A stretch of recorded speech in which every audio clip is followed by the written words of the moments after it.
பண்ணிட்டியா? தேங்க்ஸ்டா. Thank you so much.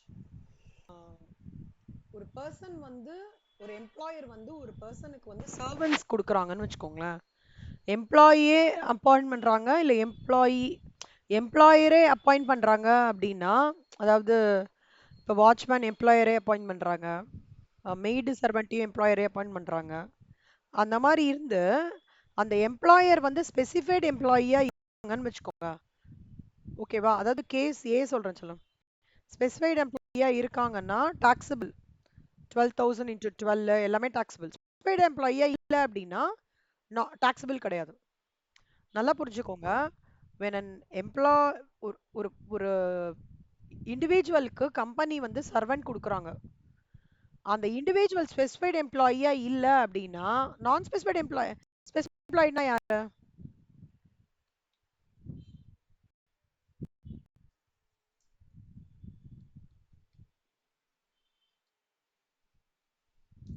நம்ம படிச்சோமே specified employee name. Definition of specified employee படிச்சோமேடா.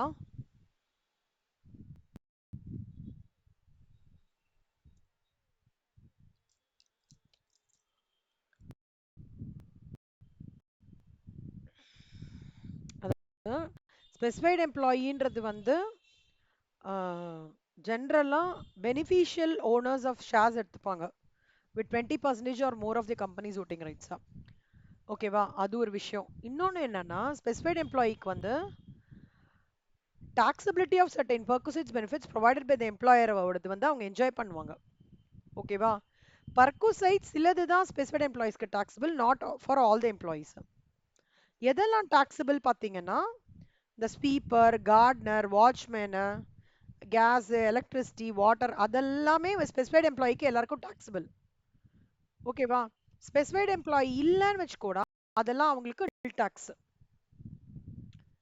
ஒருவேளை எம்ப்ளாயர் அப்பாயிண்ட் பண்ணல, எம்ப்ளாயியே அப்பாயிண்ட் பண்ணியிருக்காங்கன்னா அப்போ அது வந்து ஃபுல்லி டாக்ஸபிள் ரெண்டு கேசஸ்லையும். இதில் என்ன நீங்கள் நல்லா ஞாபகம் வச்சுக்கணும்னா, any employer who is providing the facility of a watchman, cook or maid servant, sweeper or gardener to a specified employee, and the amount of the salary is fully taxable. Suppose if he's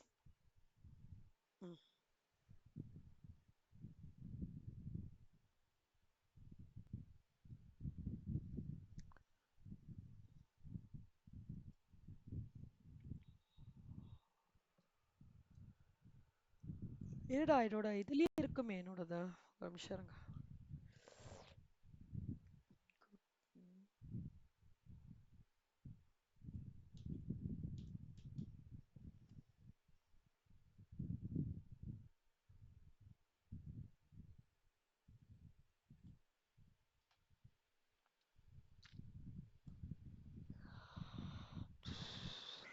சரி எழுதிக்கோங்க.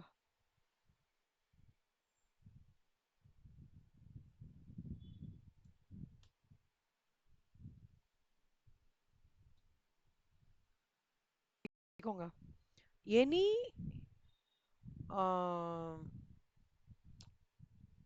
sorry, the employer, when an employer is providing the facility of a servant, okay, be it cook ஆ இருக்கலாம், வாட்ச்மேனா இருக்கலாம், யார் வேணா இருக்கலாம், servant to a employee, and the employee is a specified employee na, that salary of the servant is fully taxable.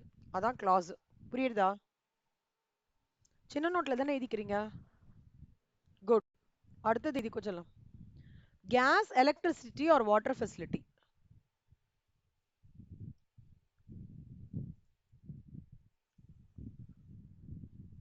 Shivani 3 to 4 class தான் சொல்லமா financial accounts இன்னைக்கு. இப்போ module 1 நம்ம கிட்டத்தட்ட எவ்வளவு முடிச்சிருக்கோம்?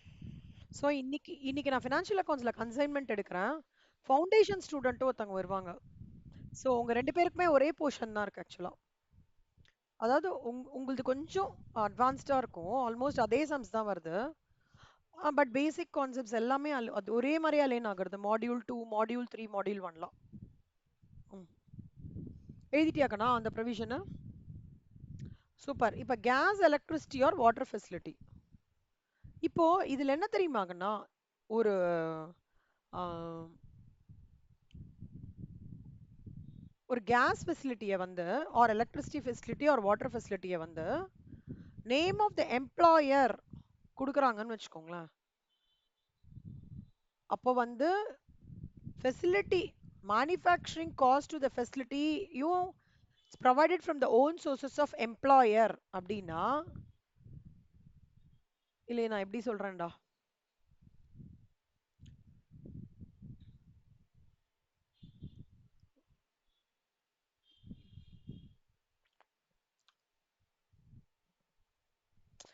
இப்போ இந்த கேஸ் ஃபெசிலிட்டிக்கு எம்ப்ளாயர் கொடுக்குறாங்கன்னு வச்சுக்கோங்க.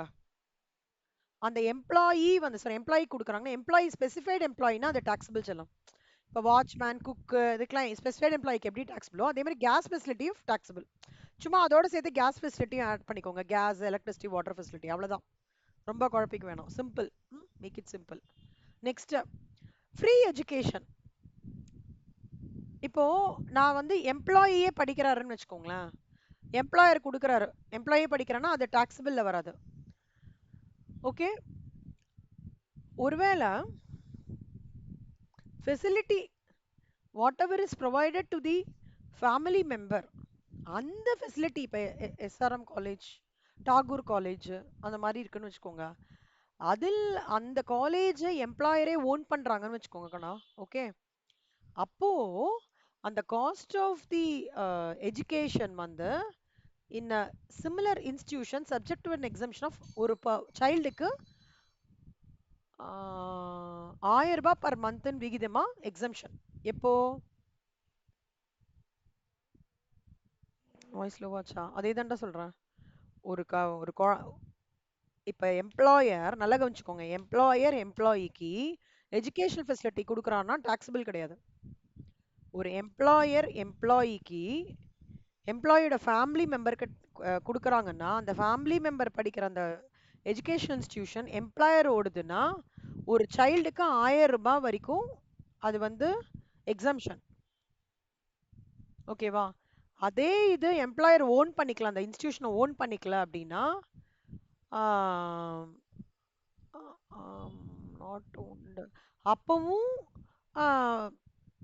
1000 ரூபாய் பர் மந்த் எக்ஸம்ஷன்.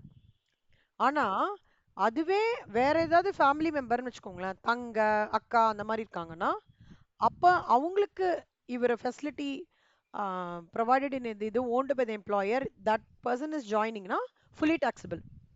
இப்போ இது ரொம்ப சிம்பிளா எப்படி அண்டர்ஸ்டாண்ட் பண்ணிக்கிறதுன்னு சொல்றேன். இப்போ நீங்க ஒரு ஆர்கனைசேஷன்ல ஒர்க் பண்றீங்க. உங்களுக்கு நீங்க ஃபர்தரா எஜுகேஷன் எடுத்துக்கோங்க, நான் ஃப்ரீயா பண்றேன் அப்படின்னு கம்பெனியே சொல்றதுன்னா அது டாக்ஸபிள் கிடையாது. உங்க குழந்தைக்கு கேக்குறீங்கன்னு வச்சுக்கோங்க. உங்க குழந்தைக்கு கேக்குறீங்கன்னா ஒரு குழந்தைக்கு 1000 ரூபாய் பர் மந்த் வரைக்கும் அது எக்ஸம்ட்.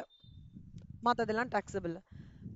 இல்ல அந்த இன்ஸ்டிடியூஷன் வந்து எம்ப்ளாயரோடதே இருந்திருந்தாலும் சரி, வேற யாராவது ஓன் பண்ணியிருந்தாலும் சரி, ஒரு மந்த்துக்கு 1000 ரூபாய் விகிதமா எக்ஸம்ஷன்.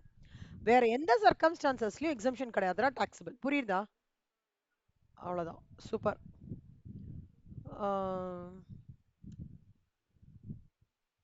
அதே மாதிரி பாருங்க கண்ணா, இந்த ஸ்பெசிஃபைடு எம்ப்ளாயீஸ்க்கு இந்த ஃபெசிலிட்டிஸ் எல்லாமே டாக்ஸபிள்ரா.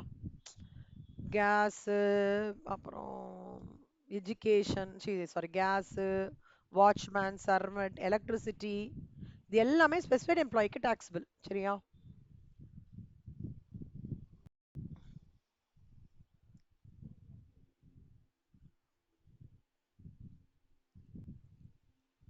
Free transport. இப்போ கம்பெனியே டிரான்ஸ்போர்ட் கொடுக்கறதுன்னு வச்சுக்கோடா, அது டாக்ஸபிள்ல வராது. ஓகேவா? ஆனா அது டாக்ஸபிள் யாருக்கு வரும்? நான் ஸ்பெசிஃபைட் எம்ப்ளாயிஸ்க்கு டாக்ஸபிள் வராது, ஸ்பெசிஃபைட் எம்ப்ளாய்க்கு டாக்ஸபிளா வரும். இப்போ எப்படி ஒரு அம்யூனிட்டி வந்து ஒரு சர்வெண்ட்டை கொடுக்குறாங்க, ஸ்பெசிஃபைட் எம்ப்ளாய்க்கு மட்டும் டாக்ஸபிள் மாதிரி டிரான்ஸ்போர்ட்டேஷன் ஆஃப் தி இது வந்து if the employer is employed அந்த வந்து engage in the business of transportation of the goodsல இப்போ ஒரு ஒரு ஒரு ரெட் ரெட் டாக்ஸி அந்த மாதிரி இதுல ரெட் டாக்ஸில ஓனர் இருக்காருன்னு வச்சுக்கோங்களேன். ரெட் டாக்ஸி ஓனர் அவங்களுக்கு எம்ப்ளாயிஸ் நிறைய பேர் இருப்பாங்க இல்லையா? அவங்க வந்து ஏதாவது engaged in the business of transportation அந்த ஃபெசிலிட்டி ஸ்பெசிஃபைட் எம்ப்ளாய்க்கு போச்சுன்னா அது டாக்ஸபிள். புரியுதாடா? அது டாக்ஸபிள். செல்லம் இங்க பாரு, எம்ப்ளாயி ஆஃபீஸ்லேருந்து வீட்டுக்கு கொண்டு விடுறாங்க, அதெல்லாம் டாக்ஸபிள் கிடையாது. Conveyance facility provided the employee for journey between office and residence is not taxable. ம்,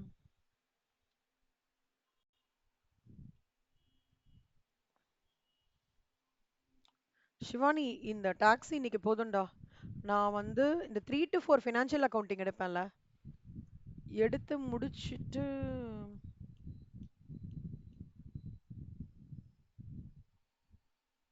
நான் சொல்றேன்டா. ஏதாவது ஒரு 1 ஹவர் இன்னைக்கு உட்காந்துக்கலாம் நம்ம டைரக்ட் டாக்ஸ்க்கு. ஓகே, இது வரைக்கும் நான் முடிக்கிறேன். இப்போ நான் என்ன முடிச்சேனோ அதை மட்டும் இந்த குட்டி நோட்ல காப்பி பண்ணிக்கோங்க கண்ணா.